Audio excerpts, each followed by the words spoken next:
बात करेंगे श्रद्धा की कत्ल की, क्योंकि मुंबई में पली बड़ी जर्नलिस्ट बनने की चाहत रखने वाली और जमाने की बंदिशों से आगे निकलने वाली, कभी न झुकने वाली एक जीवट लड़की कहां मात खा गई, ये सबसे बड़ा सवाल है।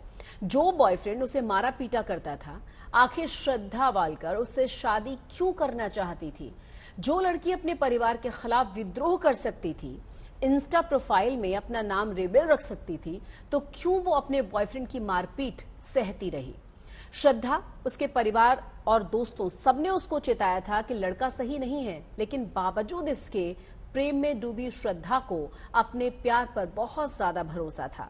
वही प्यार जो उसका मर्डर करने के बाद तुरंत दूसरी लड़कियों के साथ डेटिंग करने लगा।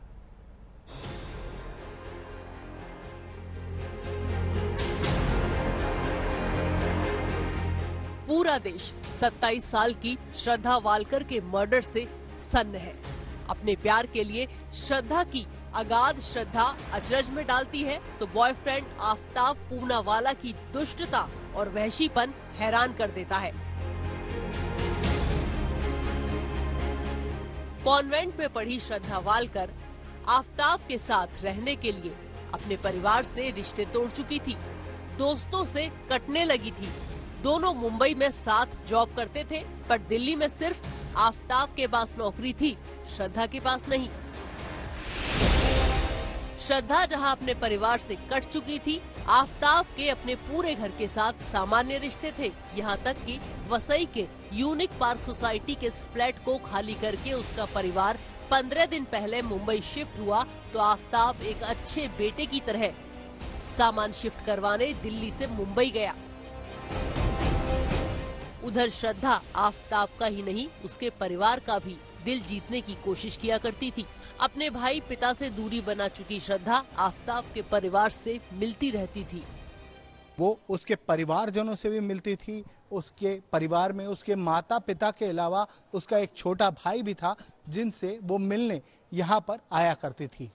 और एक बार नहीं, काफी बार श्रद्धा इस बिल्डिंग में आ चुकी है। पड़ोसियों ने इस बात पर शौक जताया, इस बात पर वो चौंक गए कि आफताब ने श्रद्धा का कत्ल कर दिया और उसके बाद उसके टुकड़े कर दिए। कवि, लेखक, मनोविज्ञानी ऐसी राय रखते हैं कि प्रेम में पड़े इंसान के चेहरे की रंगत और खुशी अलग ही होती है। कहते हैं कि प्रेम होने से जीवन और ज्यादा सुंदर हो जाता है, पर श्रद्धा के मामले में ऐसा नहीं हुआ। श्रद्धा की लाइफ में आफताब की एंट्री के बाद उल्टा ही हुआ। बहुत एक्टिव थी वो लड़की, बहुत ज़्यादा स्पार्क था उसकी पर्सनैलिटी में, और 2018 आते आते कहीं ना कहीं उसके अंदर बदलाव दिखने लगा। और ये बदलाव एक्सपेक्टेड होता है कि अच्छा हो, लेकिन मुरझाने से लग गई थी वो। तो शायद ये वही समय था जब आफताब की एंट्री हो चुकी थी उसके लाइफ में। श्रद्धा के माता पिता अलग रहा करते थे। श्रद्धा अपने पिता को कभी पसंद नहीं करती थी, यहाँ तक कि स्कूल में उसने बोल रखा था कि उसके पिता है ही नहीं। पर ऐसा नहीं है कि श्रद्धा को परिवार के मायने नहीं पता थे। वो मां बनना चाहती थी। अपने शहर मुंबई में होने वाली क्लीन सिटी ड्राइव में श्रद्धा हिस्सा लिया करती थी। एक बार यहाँ मिली सोशल वर्कर श्रेया धारगलकर से श्रद्धा ने अपने मन की बात कही थी। बहुत ही शांत स्वभाव की लड़की है, बहुत ही अच्छी लड़की थी, और उन्होंने सिर्फ एक ही बात की कि मुझे शादी करनी है, मुझे फैमिली करना है, मुझे मेरा बच्चा करना है। मतलब उसको सिर्फ अपनी फैमिली बनानी थी। श्रद्धा और आफताब डेटिंग ऐप बम्बल पर मिले थे। दिल्ली पुलिस को ये भी पता चला है कि आरोपी आफताब ने दोबारा बम्बल ऐप पर अपनी प्रोफाइल बना ली थी।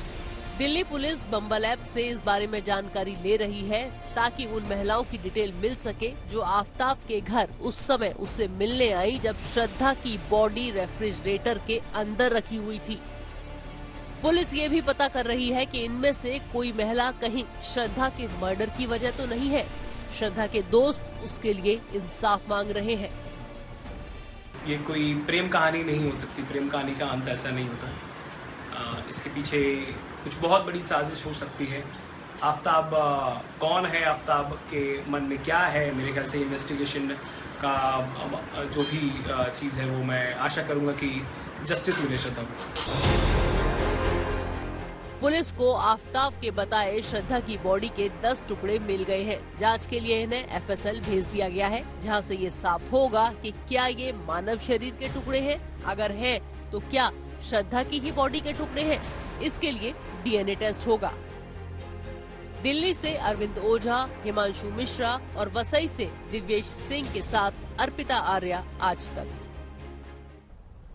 तो आफ्ताब के लिए कड़ी सजा की मांग की जा रही है, फांसी की मांग की जा रही है, लेकिन ये इतना आसान नहीं है। जी हां, कई बार हमने देखा है कि श्रद्धा वालकर मर्डर जैसे कई बड़े केसेस जिनके बारे में पूरा देश बात कर रहा होता है, इनके आरोपी अदालत से छूट जाते हैं या फिर उन्हें हल्की सी सजा दी जाती है। ऐसा इसीलिए होता है क्योंकि अदालत के सामने पुलिस सबूत पेश नहीं कर पाती। इस लिहाज से अगर बात करें तो क्या श्रद्धा वालकर मर्डर केस उतना मजबूत है? पुलिस के पास न मर्डर में प्रयोग हुआ हथियार है और न ही श्रद्धा वालकर की लाश है।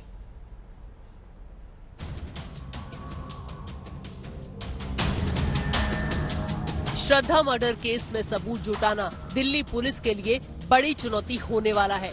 दिल्ली पुलिस के सामने हत्याकांड का कबूलनामा करने वाला आफ्ताब अदालत के सामने अपने बयान से पलट भी सकता है। पुलिस का दावा है कि आफ्ताब ने अपना गुनाह कबूल कर लिया है, लेकिन खाली इससे काम नहीं चलेगा। श्रद्धा की बॉडी के टुकड़े अलग अलग करके फेंके गए। पुलिस ने जो हड्डियां बरामद की हैं, उन्हें लेकर फिलहाल यकीन के साथ पुलिस नहीं कह सकती कि ये श्रद्धा की ही हड्डियां हैं या नहीं। बॉडी के हर पार्ट, गर्दन के ऊपर के हिस्से को बरामद करके पुलिस को ये साबित करना होगा कि वो तमाम बॉडी पार्ट श्रद्धा के ही हैं। दिल्ली पुलिस को सबसे ज्यादा तलाश है श्रद्धा के सिर वाले हिस्से यानी खोपड़ी की, क्योंकि खोपड़ी की बरामदगी के बाद ही मरने वाले व्यक्ति की पहचान साबित की जा सकेगी। पुलिस बॉडी पार्ट की डीएनए सैंपलिंग करवाएगी, जिसके जरिए पता चल सकेगा कि बॉडी के टुकड़े, बरामद हड्डियां श्रद्धा के ही हैं। लेकिन हड्डियों में बोन मैरो का मिलना मुश्किल है, लिहाजा हड्डियों से डीएनए का मिलान करना मुश्किल होगा। कातिल को हत्या के बाद सबूत मिटाने के लिए 6 महीने का वक्त मिला। इस दौरान आरोपी आफ्ताब ने घर में फैले खून के धब्बों को केमिकल से कई बार साफ किया। फॉरेंसिक टीम को कमरे में जांच के बाद क्या खून के धब्बे मिल पाएंगे? जिस फ्रिज में बॉडी पार्ट रखे गए थे, उस फ्रिज को भी आरोपी ने केमिकल से पूरी तरह साफ कर दिया। खून के धब्बों के नामो निशान पुलिस को वहाँ नहीं मिले। फॉरेंसिक टीम ने भी फ्रिज की पड़ताल की थी। ऐसे में सबूत किस तरह इकट्ठे होंगे? आसपास के तमाम सीसीटीवी फुटेज दिल्ली पुलिस ने खंगाले। उस रूट के भी सीसीटीवी खंगाले गए जहां आरोपी आफ्ताब बॉडी पार्ट को लेकर ठिकाने लगाने जाता था, लेकिन वो किसी फुटेज में नहीं दिख रहा।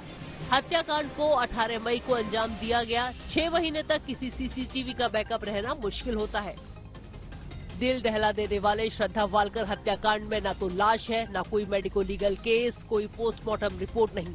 अब सवाल ये है कि जब पुलिस को मौके वारदात से कोई नमूना नहीं मिला है, न कोई पोस्टमार्टम हुआ है, न ही लाश मौजूद है, तो फिर किस तरह का साइंटिफिक इन्वेस्टिगेशन किया जाएगा जिससे ये पता चल सके कि श्रद्धा की हत्या मेहरौली के फ्लैट में हुई। लाश के टुकड़े वहीं किए गए, टुकड़ों को फ्रिज में रखा गया, लाश के टुकड़ों को एक एक करके जंगल में फेंका गया।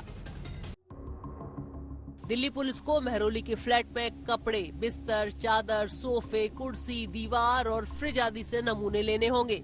वहां मौजूद धूल के कण और बाल वगैरह से सबूत मिल सकते हैं। Delhi police brain mapping test का भी सहारा ले सकती है। इस प्रक्रिया में स्क्रीन पर आरोपी को केस से जुड़ी तस्वीरें दिखाई जाती हैं और मशीन के जरिए ये जानकारी ली जाती है कि उसका दिमाग किस तरह रिएक्ट कर रहा है। क्या दिल्ली पुलिस आफ्ताब का ब्रेन मैपिंग टेस्ट करवा सकती है? इस तकनीक के जरिए आरोपी के सिर के हिस्से में ट्रायोड लगाए जाते हैं और कंप्यूटर स्क्रीन पर उसे मृतक की तस्वीरें, उसकी मौत से जुड़ी तस्वीरें और सबूत दिखाए जाते हैं। साइंटिस्ट कंप्यूटर के जरिए देखते हैं कि आरोपी का दिमाग उन तस्वीरों को देखकर कैसी प्रतिक्रिया दे रहा है। नार्को एनालिसिस टेस्ट का भी पुलिस इस्तेमाल करती है। इसमें पुलिस नीम बेहोशी की हालत में आरोपी से केस के बारे में सवाल पूछती है। उन सवालों के जवाब के बाद रिपोर्ट तैयार की जाती है कि आखिर वारदात के पीछे की वजह क्या थी और अंजाम कैसे दिया गया। पुलिस आरोपी का लाई डिटेक्टर टेस्ट करवाकर कत्ल की कड़ियों को जोड़ सकती है। मोबाइल लोकेशन और डंप डाटा से भी काफी सबूत इकट्ठे किए जा सकते हैं। पुलिस को श्रद्धा के डीएनए टेस्ट का मिलान करना होगा। दरअसल डीएनए टेस्ट के मिलान के लिए सबसे अहम चीज है मरने वाले के खून या लार या फिर टूथ लिक्विड का मिलना। इस केस में पुलिस को अभी तक इनमें से कोई चीज नहीं मिली है। पुलिस की कोशिश होगी कि वो फ्रिज के अंदर से खून के धब्बे निकाल सके ताकि श्रद्धा के परिजनों के खून से मिलान किया जा सके। सिर का हिस्सा मिलता है तो दांतों में मौजूद लिक्विड के जरिए डीएनए का मिलान किया जा सकता है। नोएडा के निठारी कांड में जांच एजेंसियों के पास बच्चों की पहचान का कोई रास्ता नहीं था, लेकिन उस केस में भी जांच एजेंसियों ने चंडीगढ़ फॉरेंसिक लैब से सभी बच्चों की डीएनए प्रोफाइलिंग कराई और उनके दांत से लिक्विड लिए गए और उनके माता पिता के ब्लड से मिलाए गए, जिससे उनकी पहचान हो सकी। जिन बच्चों की पहचान डीएनए से नहीं हो पाई थी, उन बच्चों की पहचान के लिए वैज्ञानिकों ने फेशियल रिकंस्ट्रक्शन तकनीक का इस्तेमाल किया और फेशियल सुप्रीपोजिशन के जरिए उनके कंकालों से उनकी पहचान की गई। तब जाकर उस केस में आरोपियों को सजा हुई। दिल्ली से तंसीम हैदर के साथ आज तक ब्यूरो।